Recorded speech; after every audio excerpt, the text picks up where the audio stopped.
മോനെ ഇപ്പൊ ഇതിരിക്കേ ഒരു 10-20 ഇല്ലു, ബാക്കി ഞാൻ പിന്നെ കൊടുത്തരാം. ഓ ഇത് സിമ്പിൾ അല്ലേ ചേച്ചി, ഇപ്പൊ ശരിയാക്കി തരാം. പടാ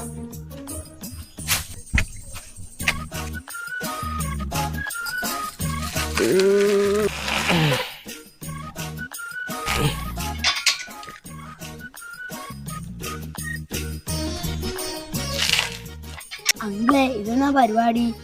ഇവിടെ തേങ്ങ ഇരിക്കാനെ നിങ്ങളെ വന്നിനി മാറ്ററിലേക്ക് വാ. എടാ ടിങ്കു, നീ തിരക്കാക്കല്ല, എല്ലാത്തിനും സമയമുണ്ട്, നീ വെയിറ്റ്. രമണി ചേച്ചിയെ കുടിക്കാൻ കുറച്ച് വെള്ളം കിട്ടുവാ, ഭയങ്കര ദാഹം. കസ്തൂരി പൂങ്കാറ്റേ ഇത് കണ്ടോ ഈ കണ്ണാളെ, കണ്ണില് മിന്നായം കൽവില് പൊയമീൻ തുള്ളാട്ടം, മുഞ്ചിത് കണ്ടു താങ്ക് യു. കണ്ടു